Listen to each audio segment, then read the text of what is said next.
দেবডিগড়ের মূল আকর্ষণ হীরাকুঁদ রিজার্ভারের অপূর্ব কিছু আইল্যান্ড এবং অভয়ারণ্যে ১৩ কিলোমিটারের সাফারি। দ্বিতীয় দিনে আমরা সেই আকর্ষণগুলিকেই প্রত্যক্ষ করলাম। দেখা মিলল বেশ কিছু বন্যপ্রাণীর।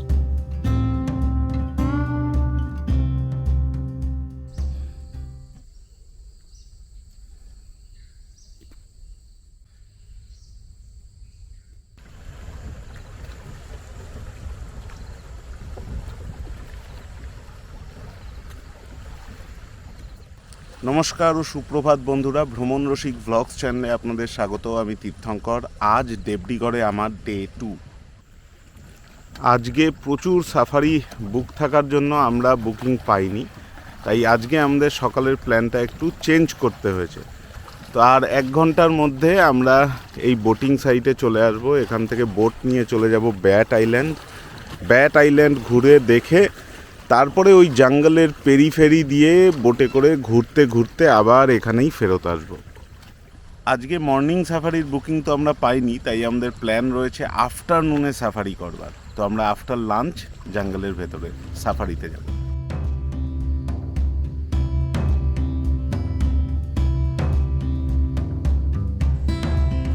অপূর্ব সুন্দর এই সূর্যোদয়।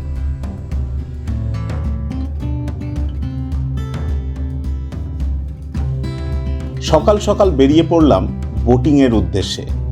নেচার ক্যাম্প থেকে অনতি দূরে অবস্থিত ব্যাট আইল্যান্ডে রয়েছে জেলেদের বসবাস আর আইল্যান্ড ক্যাফে। নানান রকমের মাছের পদ খেতে অনেক পর্যটকেরাই এখানে আসেন। দেখা মেলে বিভিন্ন ওয়াটার বার্ডদের।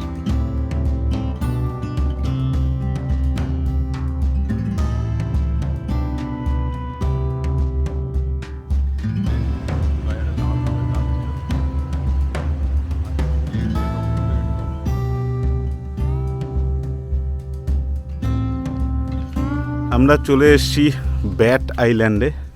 এখানে যে ছোট ছোট হাটগুলো দেখা যাচ্ছে, প্রত্যেকটা ফিশারম্যানদের হাট। কার্তিক পূর্ণিমা নভেম্বর মাসে তারা সবাই বাড়ি গেছে, তাই বাড়িতে ওদের ঝুলছে তালা। তো এরা কেউ নেই, থাকলে এরা বিভিন্ন রকম মাছ ভাজা খাওয়ানোর একটা উদ্যোগ নিত। তার কারণ এই পাশে রয়েছে একটা আইল্যান্ড ক্যাফে, এখানে বসে বেশ খাওয়া দাওয়া করা যায়। ফিশারম্যানরা থাকলে তারা খুব সুন্দর আপ্যায়ন করে অনেক রকম মাছ ভেজে খাওয়াতেন। আপাতত এখানে চা কফির ব্যবস্থা রয়েছে। এটা island cafe.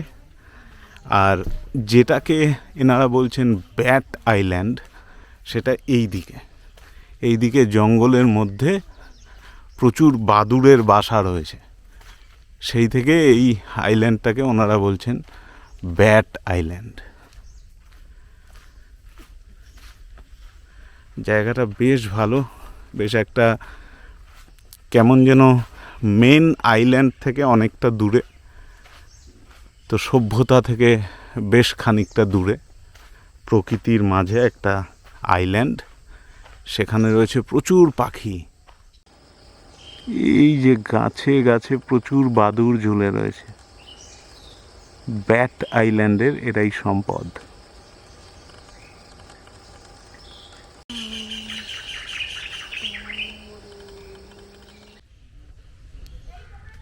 Island cafe.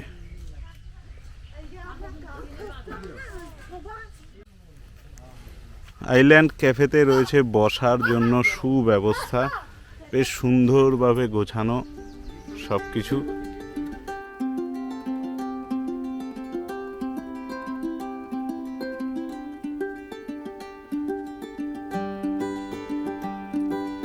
Bat island থেকে এবার চললাম সানরাইজ আইল্যান্ড।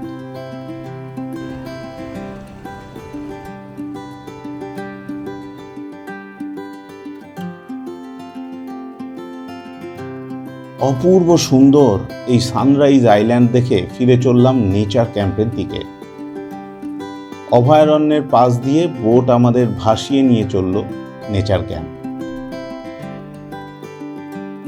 নেচার ক্যাম্প পৌঁছে ব্রেকফাস্ট সেরে নিয়ে অপেক্ষা করতে লাগলাম বেলা গড়ানোর। দুপুর 3টের দিকে শুরু হলো সাফারি। আমাদের আফটারনুন সাফারি শুরু হয়ে গেল।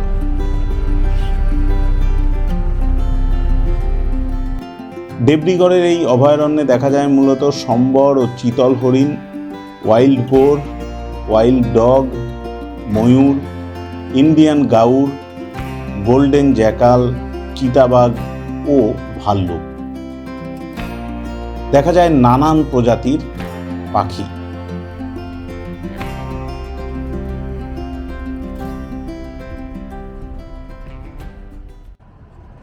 দেবরিগড়ের জঙ্গলে গাছেদের ঘনত্ব কম থাকায় অরণ্যের অনেকটা ভেতর অবধি দেখা যায়। 13 কিলোমিটারের এই যাত্রাপথে সাফারির গাড়ি আমাদের নিয়ে চলল পার্বতী তাং।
আমরা চলে এসেছি এখন পার্বতী তাং বলে এই জায়গাটায়। এখানে যেটা আছে সেটা হচ্ছে এখানে ওই একটা ওয়াচ টাওয়ার আছে, সেই ওয়াচ টাওয়ারের মাথায় উঠে আমরা দেখব কিছু ওয়াইল্ড লাইফ বা কোনো পাখি দেখা যাচ্ছে নাকি। কিছুক্ষণ এখানে সময় কাটিয়ে আবার যে রাস্তা দিয়ে এসেছি সেই রাস্তা দিয়েই ফিরে যাব নেচার ক্যাম্পে।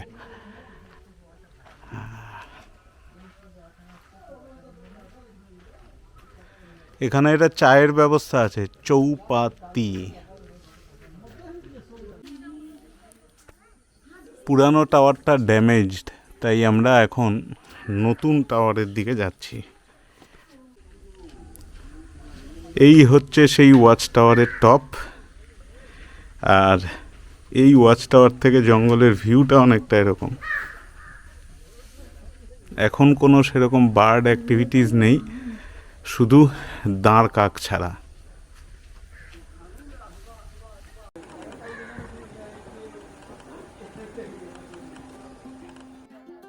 এখানে গাড়ি ঘুরিয়ে আবার ফিরে আসতে হয় নেচার ক্যাম্প। কোনো সাফারি পর্যটকদের নিরাশ করে না, কিছু না কিছু বন্যপ্রাণীর দেখা মিলবেই।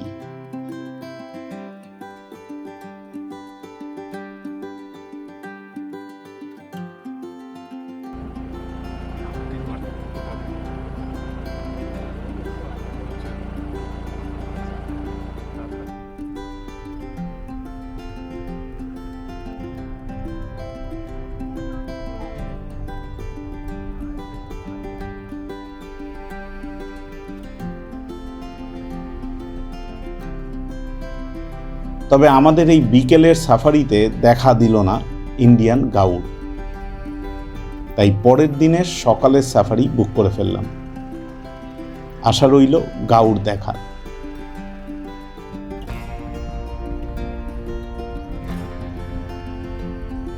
এভাবেই শেষ করলাম আমাদের দেবরিগড়ের দ্বিতীয় দিন।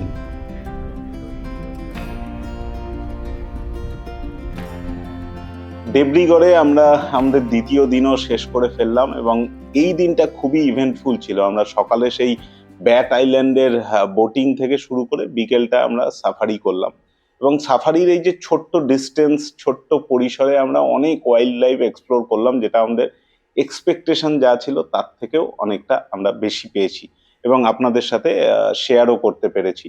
আগামীকাল আমরা দেবরিগড়ের এই নেচার ক্যাম্প থেকে চেক আউট করে সোজা চলে যাব সম্বলপুর। সেখান থেকে আমাদের ফেরার ট্রেন ধরতে হবে। আর এই যে চেক আউট করে সম্বলপুর যাওয়ার পথে আমরা সম্বলপুরের বেশ কয়েকটা ডেস্টিনেশন এক্সপ্লোর করব, সেটা আপনারা আগামী পর্বে দেখতে পাবেন। ভিডিওটি যদি আপনাদের ভালো লেগে থাকে তাহলে লাইক করবেন, শেয়ার করবেন, আর ভ্রমণ রসিক ভ্লগস চ্যানেলটিকেও সাবস্ক্রাইব করতে ভুলবেন না। আর আপনাদের স্পেশালি কেমন লাগলো সেটা আমাকে কমেন্টেও জানাতে ভুলবেন না। এখন আপনাদের থেকে বিদায় নেব। শুভরাত্রি, নমস্কার।